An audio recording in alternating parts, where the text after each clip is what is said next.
Hey traders, David Frost, my strategic forecast. You're here for another episode of Common Sense Market Analysis. Today is Tuesday, March 1, 2022. We're looking at a daily chart of the SPY or Spider, which is the proxy for the S&P 500. What do we have on the docket today? Well, actually, there's a lot of stuff on the docket. Today was a good learning experience from a market perspective. We're going to get into some intraday charts and we're going to explain just why. There's a lot going on the charts. A lot has happened.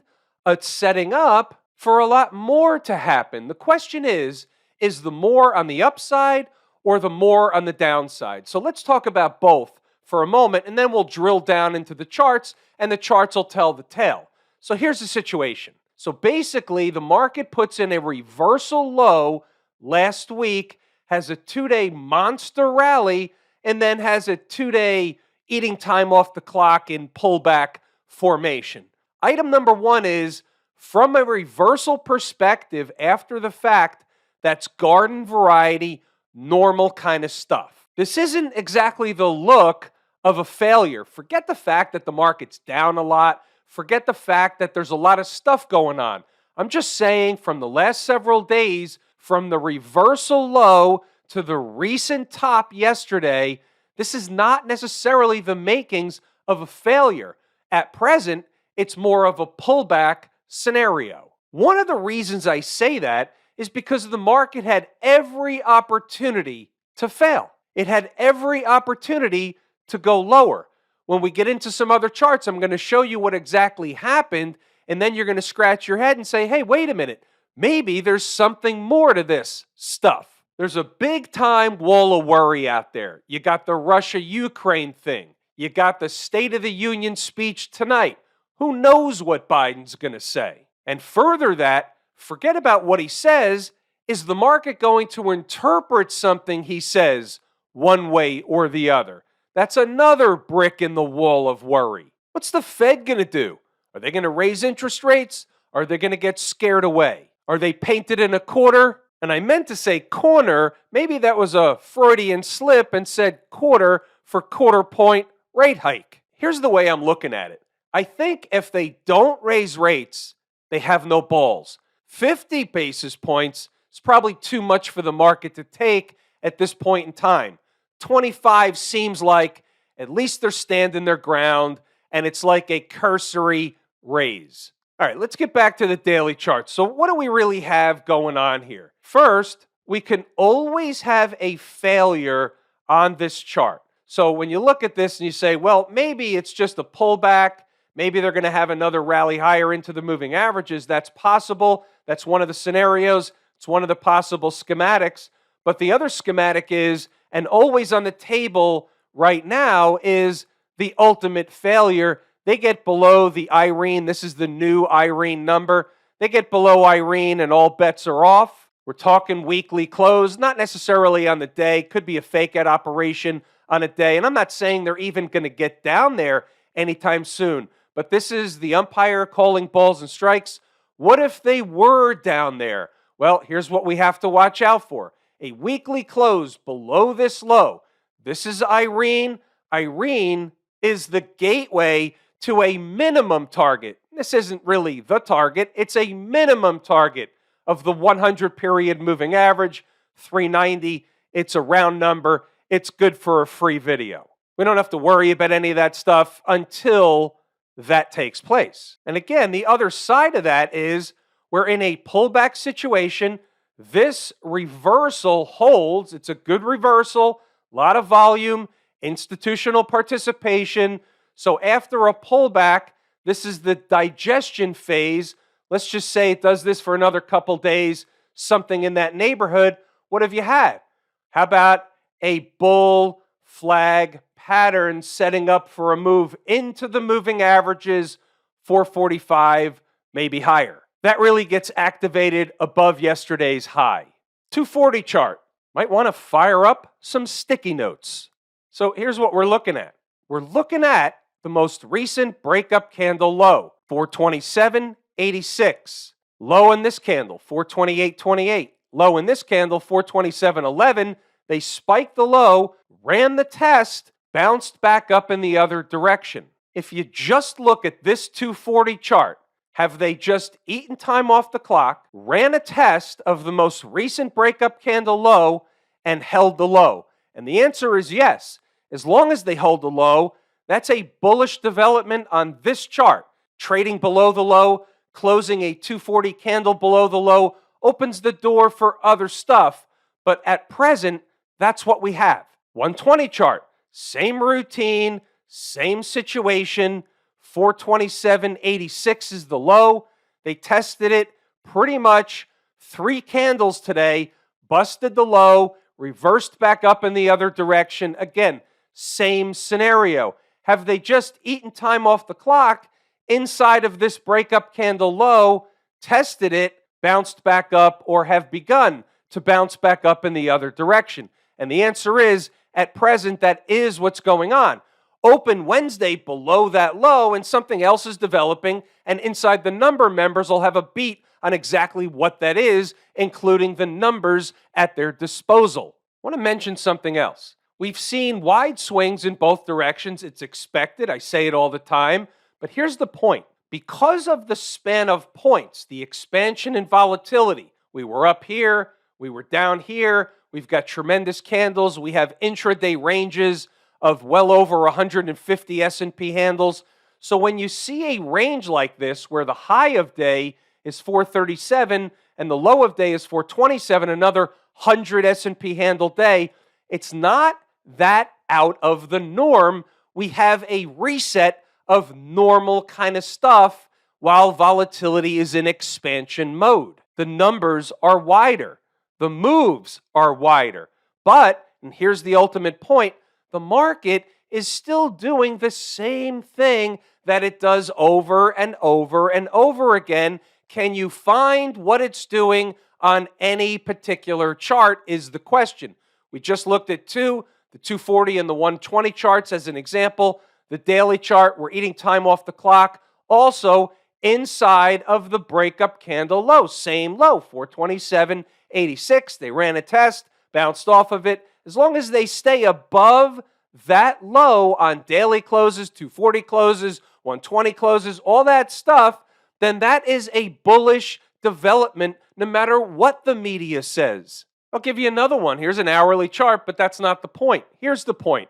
When you run a garden variety retracement, those of you that have taken the course understand what I'm talking about. Those of you that understand retracements understand what I'm talking about. They ran a garden variety retracement from the low on the reversal day to yesterday's high. Down today is a garden variety retracement. Now, maybe they run another garden variety retracement a little bit lower. It's not that much lower. May change the picture based on the low of the 120, 240 and daily chart. See where they close. It's an intraday type of thing. But again, just to display the point, they're doing the normal stuff. What does this fall back on? The 80-20 rule. 80% of the time, the market's going to do the normal thing. Our lives revolve around the 80-20 rule. 80% of the time, we do the normal stuff. The same thing every day. We have a routine. We like the same food. We visit the same places. We like the same people. We play the same sports. We watch the same sports. We have the same hobbies. Nothing really ever changes, but just a small minority of the time for one reason or another. The market is no different. The market is a fractal of something a lot larger. Our lives are a fractal of something a lot larger. The lot larger thing has the same 80-20 rule. Therefore, every fractal underneath has the same 80-20 rule. What about inside the numbers? Was there money made today inside the numbers? And the answer is, you betcha. We'll point out a couple of important things, a couple of important spots. I'll let you run through the notes, and then you can decide the rest for yourself. In true turnaround Tuesday fashion, they were up overnight, and by 0 dark 30 have turned around and down. The numbers shape up as such. The bulls would like the SPY to open the day above 433.60. That would enable them to have a chance at keeping Monday's momentum going in the northbound lane. Getting above yesterday's close of 436.63 is the first step to SPY 440. And I threw this in there. The ES futures paid a visit to 43.99 just to prove the point. You look at big fat round numbers. The ES was running a test of 4,400. They come up 1 point short. There's no accidents or coincidences. I'm talking about 440. So if they get on a run, it becomes magnetic and draws price in. But let's focus on the numbers. It's important to know your numbers. So on the north side, around the opening bell in the bullish camp, we have 433.60, 436.63. 5-minute chart, right of the vertical is today's activity. Top line, 436.63. Second line, 433.60. You can see what happened. Look at this low here and the bounce off that low right around 10:15. We'll just say that number was important. The gap left open from yesterday, 436.63, that was important. That was what we call overhead resistance. If they started closing candles one after the other above that gap, that's the bullish thing that really sends the smoke signals out for 440. On the other side, opening below that important number, 433.50, opens the door for a test down around 431.85. You'll remember that number. Anybody think that number was important today? That number was important yesterday. That number's important, period, until it's not. We'll circle back to stocks on the move. First, we'll run through the commentary, point out a couple of important things, let you read the notes, circle back to the charts. You know the routine. As they got closer to the opening bell, they ran the rescue operation, so we had to put some narrowed down numbers up on the board. 433.50, 433.60 is a key spot. On a shakeout operation, running a test would be expected. Now pay attention to that. Write that on a sticky note. That's at 9:05, long before the opening bell. So let's scroll up, see what else we have. It's kind of a quiet open, not much going on. Market's rising a little bit, 934, 437 to 437.35 is overhead resistance and magnetic. The candle ending 940, so this is after the note was posted. The high you'll notice is 437.17, right in that zone. Some targets posted if they kept going, which they didn't. They turned around. So even though it wasn't close to current price, the only support price I'm interested in, this is at 945, is 433.65 to 433.40 zone for a bounce. Now, think about that. That was 15 minutes into the day. This business takes patience. They came into the number at 10:15. The low was 433.41. The proposed zone was 433.65 to 433.40. How you doing? And the bounce, just to make sure we have an understanding of what's going on here, the high was 435.65. Yes, that's 20 S&P handles.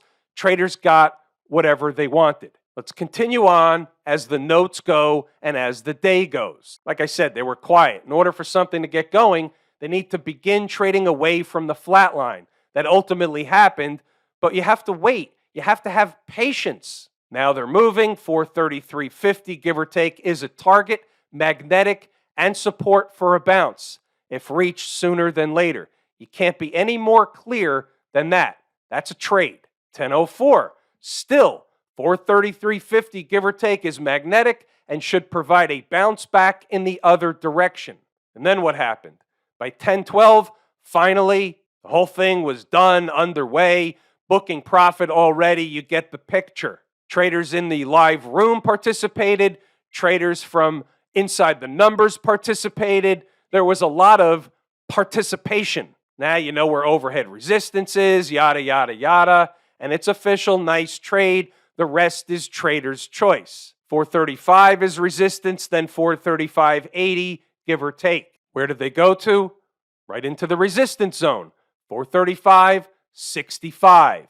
We know what we're doing here. And we're moving along. There's another one. Pay attention. Sticky note. If they come quickly into 432.75, give or take, it would represent another scalp trade opportunity for a bounce back in the other direction.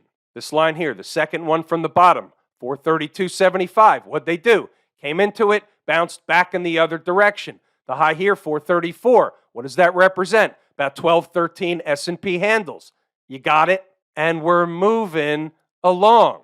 10:51, traders need to book profit along the way. You know that routine.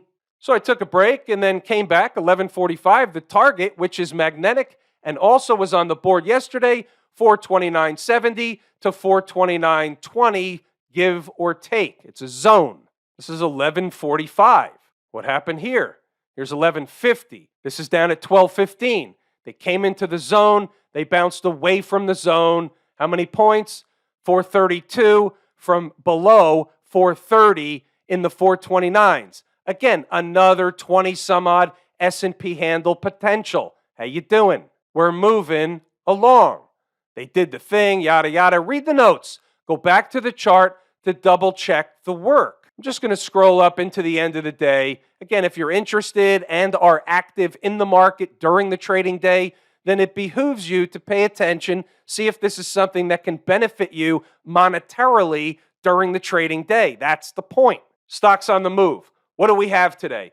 We have a laundry list that hit their entry targets. Let's take a look at some charts. STM, ZM, FL, SE, LCID. Target did not, and Ambarella did.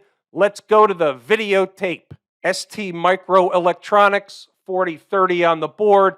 They didn't do it in the manner in which, but the takeaway is, you got it, the numbers work. About Zoom, this number was on the board bright and early. Did the work last night, 122.20.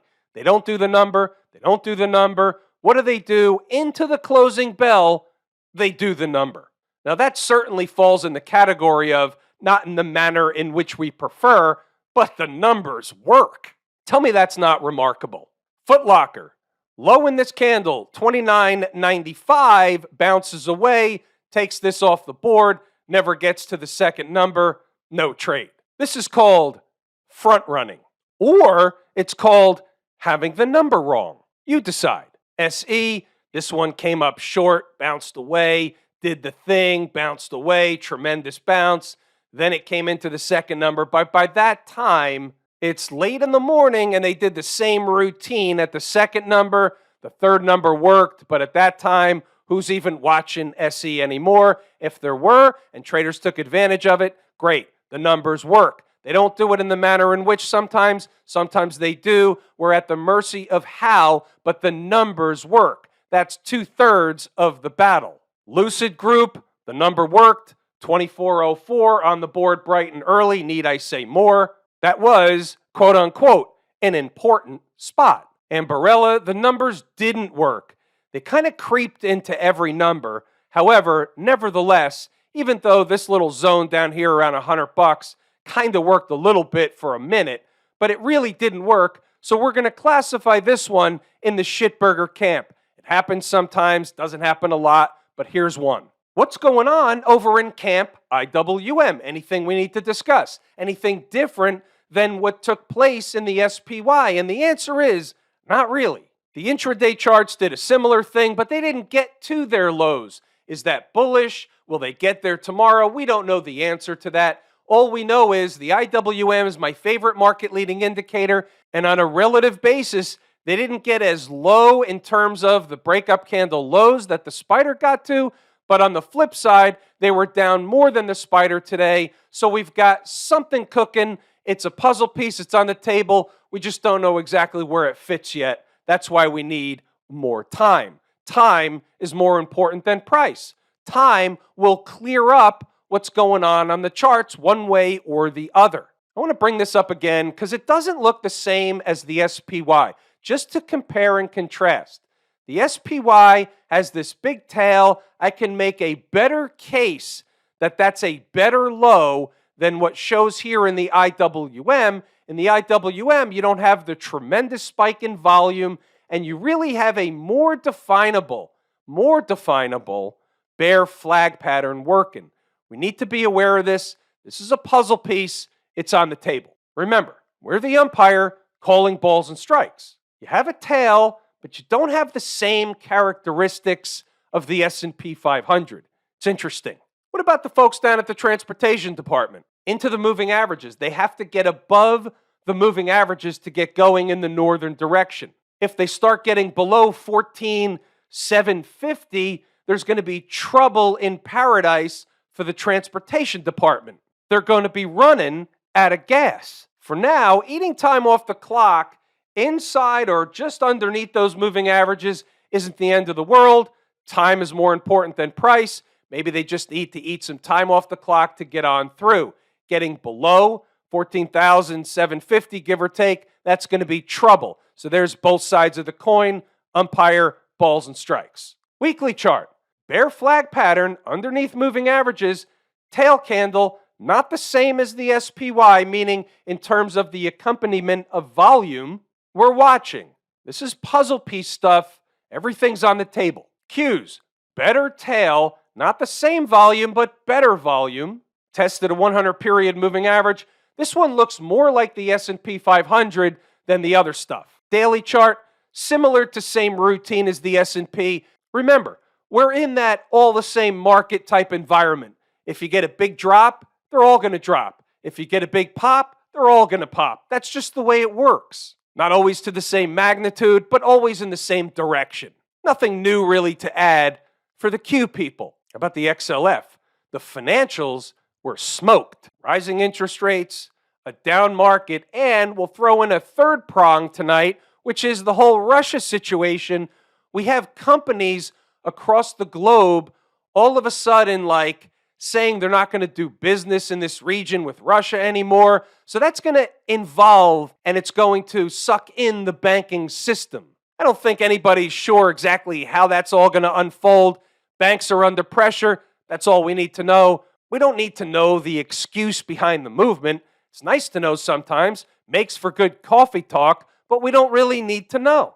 Smashmouth, taken behind the woodshed today, down 3%. Smashmouth is a good proxy for the tech space as a whole. Is the SMH, or the Philadelphia Semiconductor Index, trying to tell us something?